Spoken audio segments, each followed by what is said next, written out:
सुरुवातीचं जे बजेट होतं किंवा काय म्हणूया आपण आर्थिक तरतूद होती पालिकेची, ती आकडेवारीत कसा फरक झाला? आकडेवारीत आता म्हणजे तुम्हाला सांगू ना, साधारणतः 100 कोटीच्या आत तेव्हा हे होतं बजेट होतं, पहिलं बजेट. हां, आणि मुख्य म्हणजे त्या काळात 9 वर्षाच्या पिरियडमध्ये ही इमारत बांधून पूर्ण झाली. 1893ला इमारत पूर्ण झाली आहे. हा जो लोगो आहे ना, तर तो लोगोमध्ये यतो धर्मस ततो जय, म्हणजे धर्माचा विजय असो. धर्म म्हणजे इथे तो धर्म नव्हे, तर माणुसकीचा धर्म असेल, कर्माचा धर्म असेल, असा तो विषय आहे. मुंबई महानगरपालिकेच्या ज्या शाळा आहेत त्या 7 भाषांच्या शाळा आहेत. मराठी व्यतिरिक्तही भाषांमध्ये माध्यम आहेत. आणि आता बजेट जे आहे मुंबई महानगरपालिकेचं ते 74,000 कोटी रुपये. 74,000 कोटी. यस. नमस्कार. सध्या सगळीकडे महापालिका निवडणुकांचं वातावरण आहे. आपल्याला कळलंच असेल, मी आता जिकडे आहे तो आहे CSTचा परिसर, CSMTचा परिसर. आणि आपण आता आहोत मुंबई महापालिका मुख्यालयाच्या बरोबर समोर. आणि अर्थातच मी तुम्हाला म्हटलं तसं निमित्त आहे ते मुंबई महापालिका निवडणुकीचं. आणि याच मुंबई महापालिकेबद्दल, त्याच्या एकूणात आत्तापर्यंतच्या प्रवासाबद्दल आता आपण अधिक जाणून घेणार आहोत. आणि पत्रकारितेतले एक ज्येष्ठ व्यक्तिमत्व आपल्यासोबत आहेत नवशक्तीचे संपादक प्रकाश सावंत, ज्यांनी मुंबई महापालिका, कोर्ट आणि त्यासोबतच मंत्रालय असं एकूण जवळपास 38 वर्षांचा त्यांचा अनुभव आहे हे सगळं कव्हर करण्याचा. अत्यंत जवळून त्यांनी हा सगळा प्रवास पाहिलेला आहे. तर त्यांच्याकडनंच आपण जाणून घेणार आहोत की या मुंबई महापालिकेचा प्रवास नेमका कसा झाला आहे. प्रकाश सावंत सर, आपलं स्वागत आहे या खास गप्पांमध्ये. आज या महापालिकेचा इतिहास आपल्या प्रेक्षकांना सांगण्याचा प्रयत्न करूया. मला सांगा, मागे ही जी भव्य इमारत आहे तर याची स्थापना नेमकी कधी झाली आहे? या इमारतीची स्थापना 1884 ते 1893 या कालावधीत ही इमारत बांधली गेली आहे. आणि सर फेडरिक स्टीव्हन्स यांनी ही इमारत बांधलेली आहे. आणि मुख्य म्हणजे त्या काळात 9 वर्षाच्या पिरियडमध्ये ही इमारत बांधून पूर्ण झाली. 1893ला इमारत पूर्ण झाली. आणि 1893ला इमारत पूर्ण झाल्यानंतर या इमारतीचा तेव्हाचा खर्च होता 11 लाख रुपये. इमारत बांधायला? हां, इमारत बांधायला जवळपास 11 लाख रुपये खर्च झाला. आणि आपल्या मागे जे व्यक्तिमत्व उभं आहे तर ते या मुंबईच्या स्थानिक स्वराज्य संस्थांचे जनक आहेत, सर फिरोजशाह मेहता. तर त्यांनी आहे ना, म्हणजे त्या काळी आहे ना, महापौर नव्हते, अध्यक्षीय पद्धत होती. तर ते मुंबईचे पहिले अध्यक्ष आहे ना सर फिरोजशाह मेहता. हां, आणि त्यांचाच हा पुतळा आहे. आणि त्यांनी मुंबईच्या जडणघडणीत खूप मोठं मोलाचं योगदान दिलेलं आहे. हां, आणि बेसिकली कसं आहे, पहिले म्हणजे तेव्हाचे पहिले महापौर ते असं. हां, म्हणजे नव्हतं अध्यक्ष होते, त्यामुळे हे पहिले अध्यक्ष. हां, आणि मुंबईच्या स्थानिक स्वराज्य संस्थांचे हे जनक मानले जातात. हां, आणि मुंबईच्या ही जी जडणघडण करण्यात त्याच्यात खूप मोठ्या लोकांनी योगदान दिलेलं आहे. त्यात म्हणजे अगदी प्रामुख्याने सांगायचं झालं तर नानाशंकर शेठ यांनी ते शिल्पकारच म्हणतात. त्यांनी तुमच्या गिरगावमधली जी पहिली मुलींची शाळा जी आहे ती सुद्धा त्यांनीच बांधली. म्हणजे एवढं मोठं कॉन्ट्रीब्युशन आहे. आणि हा सगळा जो परिसर आहे ना, हा त्यांच्या मालकीचा होता त्या काळी. हां, म्हणजे इथली कॉलेजेस, इथल्या ह्या भव्य दिव्य इमारती, या सगळ्यात नानाशंकर शेठांचं मोठं कॉन्ट्रीब्युशन आहे. तर त्यामुळेच त्यांचं नाव काही रेल्वे स्थानकांना द्यावं, मेट्रोला द्यावं, अशी मागणी सतत पुढत येत होती. महत्त्वाचं आहे आणि प्रकाश सावंत सरांनी केला तो. मला सांगा, आता तुम्ही बिल्डिंगबद्दल सांगितलं या, पण महापौर किंवा काय म्हणूया आपण, पहिला महापौर, मग स्वातंत्र्यपूर्व काळात आणि स्वातंत्र्योत्तर काळात असं जर आपण विभागणी करायची झाली तर त्याच्याबद्दल काय सांगता? म्हणजे मुंबईचा पहिला महापौर स्वातंत्र्यपूर्व काळातला जो आहे ना, ते सर बोमन बेहराम होते सगळ्यात पहिले. कुठलं होतं? तर 1931ला ते पहिले महापौर झाले. आणि त्यानंतर चंदावरकर सर महापौर झाले. आणि मग इतर युसुफ मेहरअलींचं नाव घेता येईल आपल्याला, नरिमनांचं नाव घेता येईल. ही सुद्धा नरिमन पॉइंट ज्या नावावर आहे ते नरिमन. आणि युसुफ मेहरअली सेंटर तुम्हाला पेणच्या जवळ आहे, तर मी ते सुद्धा त्यांच्याच नावाने ओळखलं जातं. हां, अशी म्हणजे मुंबईला ही अशी सर्वधर्म इतिहास आहे. स्वातंत्र्योत्तर काळातलं महापौर असं जर विचारायचं झालं तर काय? स्वातंत्र्योत्तर काळातले जे महापौर आपण मराठी म्हटले ना तर ते सखा पाटील म्हणता येईल.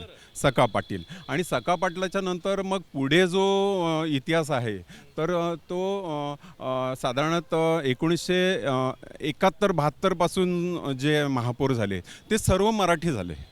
हां, म्हणजे त्यात दोन नावं आणखीन म्हणजे मामा भाचेंची नावं घेता येतील. म्हणजे मनोहर जोशी आणि सुधीर जोशी आहे ना. तर हे मामा भाचे होते. छगन भुजबळ हे 2 वेळा महापौर झाले होते. सुलोचना मोदी या पहिल्या महिला महापौर होत्या. हां, आणि नंतर मग हां, महिला महापौरांची परंपरा आली. ह्या निर्मला सामंत होत्या, विशाखा राऊत होत्या महापौर. नंतर आता किशोरी पेडणेकर या महापौर शेवटच्या शुभा राऊळ होत्या. हां, तर हे असं महापौरांची परंपरा आहे. तर तेव्हा या महापालिकेची हद्द नेमकी किती होती? 1872 हा जो पिरियड आहे, तर या पिरियडमध्ये मुंबईचे 64 नगरसेवक होते. हां, आणि त्यांची हद्द जवळपास आपल्या माहीमच्या खाडीपर्यंत होती. म्हणजे आपली जेव्हा ही मुंबई- इमारत अस्तित्वात नव्हती आणि जेव्हा सुरुवात होती, हां, तर तेव्हा मुंबई जे 7 बेटांचं शहर आहे, तर ते माहीमपर्यंतच मर्यादित होतं. आणि हळूहळू मुंबईची लोकसंख्या वाढली, क्षेत्र विस्तारलं.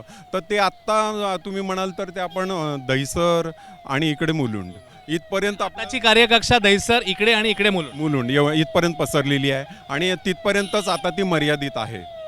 हां हां आणि या मुंबई महापालिकेच्या कार्यकक्षेत नेमक्या कोणकोणत्या सेवा सुविधा किंवा या येतात याच्याबद्दल काय सांगा? हां, मग आता मग पुन्हा आपण ज्या ब्रिटिशांनी ह्या मुंबईची जडणघडण केली, तर त्याच्यात त्यांचं पाणी क्षेत्रातलं योगदान मोठं आहे.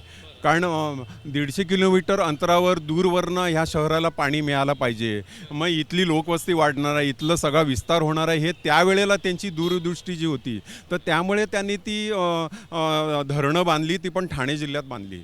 हां, तर ती आपली एकूण 8 धरणं आहेत. हां, तर त्याच्यात आपलं तानसा आहे, वैतरणा आहे, मध्य वैतरणा आहे, मोडक सागर आहे, शिवाय आता विहार आहे, तुळशी आहे, भातसा आहे, ही अशी धरणं आहेत. तर ह्या धरणाच्या उभारणीत त्यावेळेला ब्रिटिशांचं मोठं योगदान होतं. आणि आताच्या काळात एक महापालिकेनं धरण बांधलेलं आहे, मध्य वैतरणा. हां, तर मोडक सागरचा तुम्ही आता उल्लेख केला, त्या नावाचा काहीतरी इतिहास आहे तो का? हां, म्हणजे सांगायला आनंद असा वाटतो की एक मराठी अभियंता, जो एक मराठी वास्तुविशारद, जे नानासाहेब मोडक, तर त्या मोडकांनी निव्वळ इथलं नरिमन पॉईंटचा रचनाच नाही केली, तर तिकडे धरण बांधलं. आणि ते नानासाहेब मोडक यांचं धरण मोडक सागर या नावाने ओळखलं जातं. मुंबईचा जर प्रामुख्याने विचार केला तर जलव्यवस्था तर तुम्ही सांगितलं, पण कचरा व्यवस्थापन मला असं वाटतं हाही एक महत्त्वाचा घटक राहिलेला आहे मुंबई महापालिकेच्या कामाचा. हां, हो,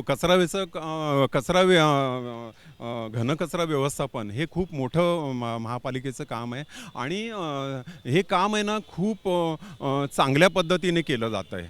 म्हणजे तेव्हाही केलं जातं होतं, आजही केलं जातं आहे. तर याला सगळ्याला जे आपण श्रेय द्यायचं झालं तर ते सफाई कर्मचारी आपले बांधव जे आहेत, तर त्यांना द्यावं लागेल. ही मुंबई स्वच्छ सुंदर ठेवण्याचं काम त्यांनी खूप मोठं केलेलं आहे. अजून एक मुद्दा याच्यामधला तो म्हणजे आरोग्य व्यवस्थापन, मुंबईची हॉस्पिटल्स, त्याविषयी काय सांगाल? मुंबईला बघा, आता जी प्रमुख हॉस्पिटल्स आहेत, तर ती केएम, सायन, नायर, नंतर मग भाभा हॉस्पिटल आहे, तर कूपर हॉस्पिटल आहे, शिवाय कांदिवली हॉस्पिटल आहे. आणि याशिवाय पेरिफेरियल हॉस्पिटल ही बरीच आहेत. पण मुख्य जो मुंबई महानगरपालिकेचं रुग्णसेवा आहे ना, ही केएम, नायर, सायन या हॉस्पिटलवर जास्त हे असते, अवलंबून आहे. अजून 2 गोष्टी जर आपण मुंबई महापालिकेच्या कार्यकक्षेतल्या बघितल्या तर एक त्यातली शिक्षण व्यवस्था आणि दुसरी वाहतूक व्यवस्था, त्याच्याबद्दल काय सांगा? म्हणजे शिक्षण व्यवस्था म्हणजे तुम्हाला सांगायचं झालं तर म्हणजे मी सुद्धा महापालिकेच्या शाळेमध्येच शिकलो, म्हणजे हे मला सांगायला इथे आवडेल. आणि दुसरी गोष्ट अशी की मुंबई महानगरपालिकेच्या ज्या शाळा आहेत त्या 7 भाषांच्या शाळा आहेत. मराठी व्यतिरिक्तही भाषांमध्ये शाळा. माध्यम आहेत. तर त्याच्यात आहे मराठी आहेच प्रामुख्याने, नंतर गुजराती आहे, नंतर उर्दू आहे, नंतर कन्नड आहे, तेलुगू आहे, नंतर इंग्रजी आहे. ह्या अशा 8 भाषा या महापालिकेच्या व्यतिरिक्त साधारण 6-7 भाषांमध्ये पालिकेच्या शाळा आहेत. म्हणजे इंग्रजी मराठीसह 8 भाषा आहेत. 8 भाषांमध्ये जवळपास आहे ना 3 लाख विद्यार्थी जवळपास ह्या महानगरपालिकेच्या शाळांमध्ये शिकतात. अजून एक मुद्दा जो मी आता उल्लेख केला तो म्हणजे मुंबईतली वाहतूक व्यवस्था आणि BST, त्याच्याबद्दल.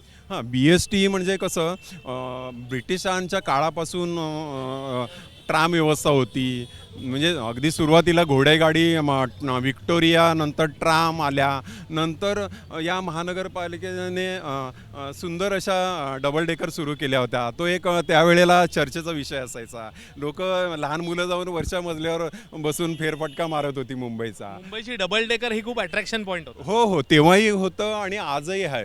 आणि दुसरी गोष्ट सांगायचं म्हणजे आता जे आहे ना, आता त्या काही ओपन बससुद्धा त्यांनी डबल डेकर आणलेल्या आहेत. त्यामुळे मुंबईचं विहंगम दर्शन त्या प्रत्येकालाच मिळतं.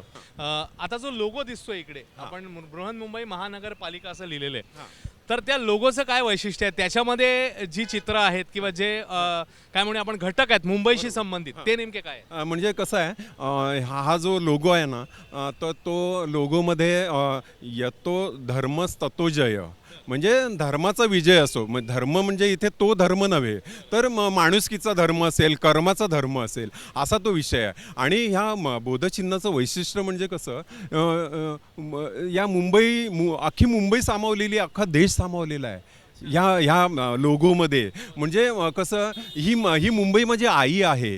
हां, तर ते मुंबई आहे. तर त्यामुळे तुम्हाला सांगू, या बोधचिन्हामध्ये मंदिर, मस्जिद, चर्च, गुरुद्वारा, सगळ्या प्रार्थना स्थळांचं एक प्रतीक आहे. प्रार्थना स्थळांचं त्याच्यात एक प्रतीक आहे. दुसरं म्हणजे ही औद्योगिक नगरी आहे, ही मुंबई देशाची आर्थिक राजधानी आहे. तर त्यामुळे ते उद्यमशीलतेचं प्रतीक म्हणून इथे गिरण्यांचं एक चिन्ह आहे. दुसरं लोगो मधलाच एक भाग गिरण्या, एक भाग प्रार्थना स्थळ. प्रार्थना स्थळ आहे, एक भाग गिरण्यांचा आहे. एक भाग असा आहे की तुम्हाला म्हणजे जहाजं आहेत.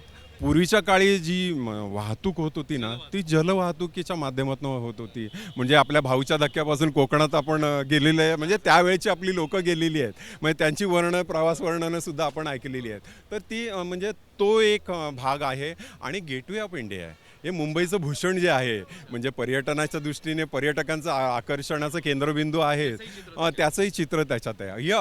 ही म्हणजे आपल्या मुंबईचं प्रतीक आहे हे बोधचिन्ह, म्हणजे असं सांगता येईल. म्हणजे ही चारही चिन्ह जी आहेत किंवा ही चारही चित्र जी आहेत, ती आपल्या सगळ्यांना मुंबईकरांना कनेक्ट होणारी आहे, त्याच्याशी एक नातं सांगणारी आहेत असं आपण. ओके, अजून एक मुंबई महापालिका म्हटलं की अर्थातच विषय येतो किंवा पदाचं किंवा काय म्हणून आपण उल्लेख निघतो, तो म्हणजे मुंबई महापालिका आयुक्त.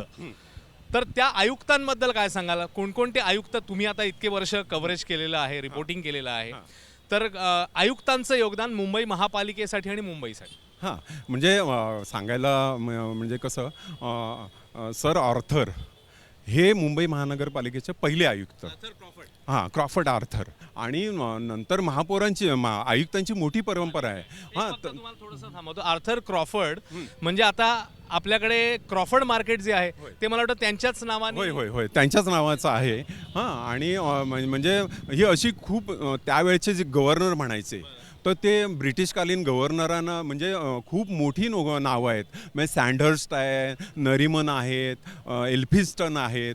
तर ही सगळी त्यावेळेचे गव्हर्नर आणि असे होते. ही सगळी नावं आपल्या इकडच्या भागांना दिली गेली आहेत. आपल्या इकडच्या भागांना दिली गेली आहे. तुमच्या पाहणीतले आयुक्त जर विचारायचे झाले तर कोणाचा उल्लेख प्रामुख्याने कराल? मी असा शरद काळे सरांचा उल्लेख करेन. तर ते म्हणजे त्यांनी अनधिकृत बांधकामांना त्या काळी खूप आळा घालण्याचा प्रयत्न केला. हां, आणि एक प्रामाणिक अधिकारी, निस्पृह अधिकारी म्हणून त्यांचं नाव होतं. त्यांच्याबरोबरच होते खैरनार तेव्हा? त्यांच्याबरोबरच खैरनार होते. तर त्यांचा हातोडा तुम्हाला माहिती आहे, त्या काळी खूप गाजला होता. त्याविषयी खूप राजकारण झालं होतं. पण तो आपल्याला भागात याच्यात जायचं नाही आपल्याला. पण आयुक्तांच्या परंपरेत आहे ना, व्ही रंगनाथन यांचं नाव मी एक कडक शिस्तीचे आयुक्त म्हणून ते फेमस होते.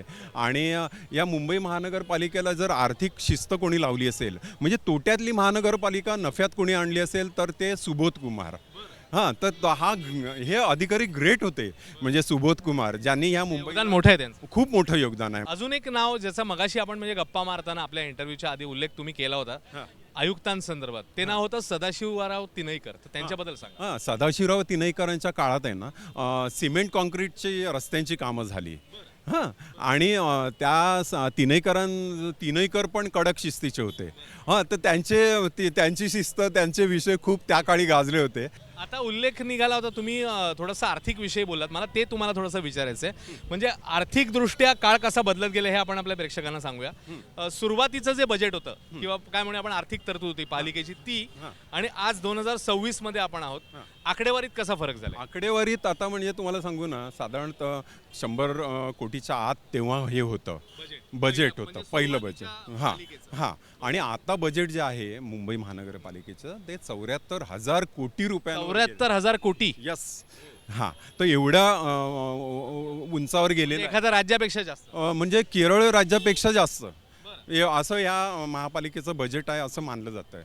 हां आणि हे बजेट जे वाढलेलं आहे तर त्याच्यात भांडवली खर्च जो आहे म्हणजे आपण कॅपिटल एक्सपेंडिचर तो यावेळेला खूप जास्त आहे. म्हणजे त्यामुळे हे जे मुंबईत जे आता काही नवीन नवीन विविध प्रोजेक्ट महत्त्वाचे घेतले जात आहेत तर त्याच्यात तो खर्च आहे. MMRD आणि या संस्था पण त्याच्यात आल्या आहेत? हो हो त्या पण संस्था आलेल्या आहेत म्हणजे मुंबई महानगरपालिकेचे वाटेकरी वाढलेत.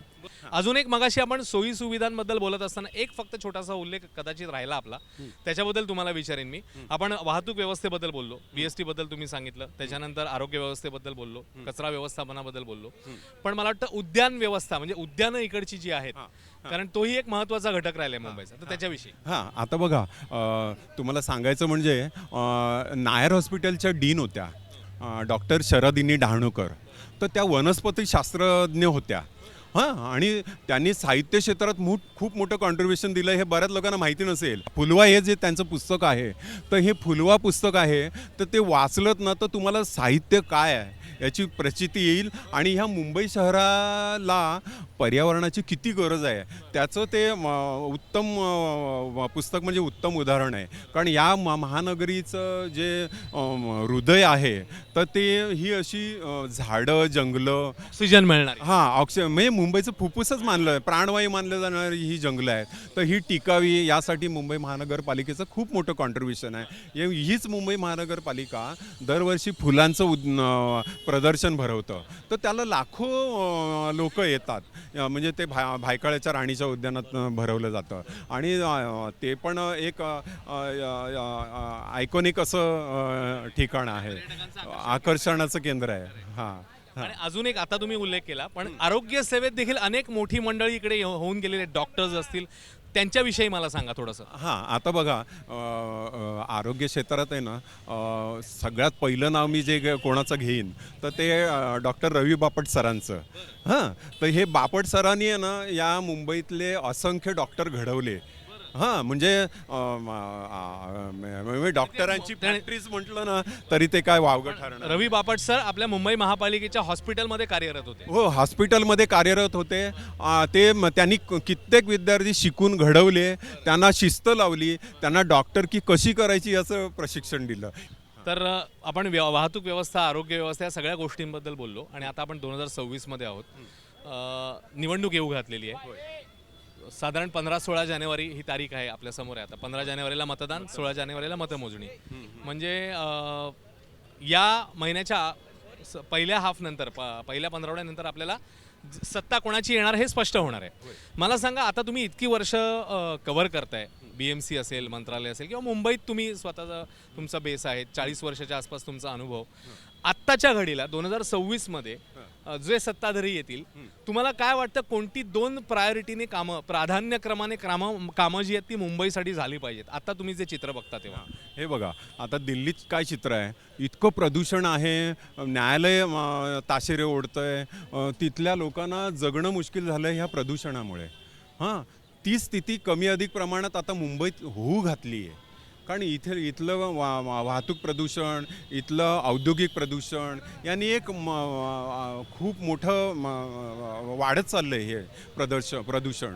तर त्यामुळे मुंबई महापालिकेत या येऊ घातलेल्या नवीन नगरसेवकांनी या पर्यावरणाच्या विषयाकडे अगदी आपुलकीने आस्थेने बघितलं पाहिजे. अजून एक मुद्दा मला वाटतं मगाशी तुम्ही उल्लेख केला तो म्हणजे जलनिस्सारण आणि मलनिस्सारण त्याविषयी सांगा तुम्हाला नेमकं काय म्हणायचं? हां हे बघा कसं आहे ह्या मुंबईचा आता जसं आपण पर्यावरणाने आरोग्य राखलं जाईल तसंच इथली जी तुम्हाला थोडक्यात सांगतो इतिहास की बीमस्ट्रॉयड जो प्रोजेक्ट होता म्हणजे मलनिस्सारण आणि जलनिस्सारण ह्या स्वतंत्र व्यवस्था ज्या आहेत तर त्यांना सेपरेट करणारा जो प्रोजेक्ट होता तो बीमस्ट्रॉयड प्रोजेक्ट तो सांगू 1991-92च्या सुमारास तो हे करायचं ठरवलं आणि तो त्यावेळेला त्याची प्रोजेक्ट कॉस्ट होती 400 कोटी रुपये.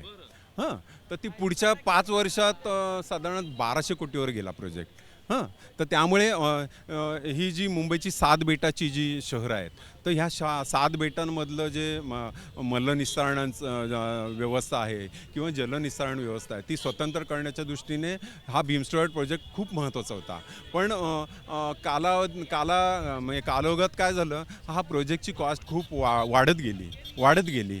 काही प्रोजेक्ट झालेत कंप्लीट, नाही असं नाही आहे. म्हणजे ते पंपिंग स्टेशनच्या माध्यमातून प्रोजेक्ट झालेले आहेत आणि बँड्राला आपलं मेन मलनिस्सारण केंद्र आहे. तिथून आपण पूर्ण समुद्रात आहे ना, समुद्रात आपलं साधारण 15 किलोमीटर आत रायझरच्या माध्यमातून ते मैला शुद्धीकरण करून तो समुद्रात सोडला जातो. हां, तर हे आपण जे तंत्रज्ञान स्वीकारलं ते ऑस्ट्रेलियाच्या धर्तीवर स्वीकारलं. हां, म्हणजे हे का इथे सांगायचं कारण आणि आज परिस्थिती अशी आहे, आजही ह्या झोपडपट्ट्या आहेत. हां, तिथला जो मैला आहे आणि सांडपाणी आहे. सांडपाणी म्हणजे पावसाळी गटाराचं पाणी आणि मैला म्हणजे याचा मलनिस्सारणाच्या माध्यमातून जे काय संडासच्या माध्यमातून जो मैला तयार होतो तो. ही 2 व्यवस्था आहेत ना, ह्या आजही झोपडपट्ट्यांमध्ये एकत्र वाहत आहेत आणि त्यामुळे हेल्थ हॅझार्डस परिस्थिती निर्माण झाली आहे. म्हणजे आरोग्याचा प्रश्न गंभीर होत चाललेला आहे. त्याकडे लक्ष द्यायला त्याकडे म्हणजे ते सेपरेट करण्याला प्राधान्य द्यायला पाहिजे येणाऱ्या नगरसेवकांनी, हे मला इथे सांगायचं आहे. आणि हे जर झालं तर मुंबईचं जे आता जी घुसमट सुरू आहे ती थोडीशी काहीशी कमी होईल आणि मुंबईकरांना दिलासा मिळेल. खूप खूप धन्यवाद प्रकाश सावंत सर, अतिशय महत्त्वपूर्ण माहिती आपण दिलीत आणि माझी खात्री आहे हा इंटरव्ह्यू जी मंडळी बघतील तर त्यांना अनेक नव्याने जसं मलाही अनेक नव्याने गोष्टी कळल्या तर माझी खात्री आहे तुम्हालाही त्या कळतील. हा इंटरव्ह्यू ही मुलाखत कशी वाटली आम्हाला जरूर सांगा. फेसबुक, ट्विटर, इंस्टाग्राम, यूट्यूबवर आम्हाला नक्की प्रतिसाद द्या. तुमच्या प्रतिसादाची आम्ही वाट बघतोय. तुर्तास या खास गप्पांमध्ये इकडेच थांबतोय. कॅमेरा पर्सन अरविंदसह अश्विन बापट, ABP माझा, मुंबई. ABP माझा, उघडा डोळे बघा नीट.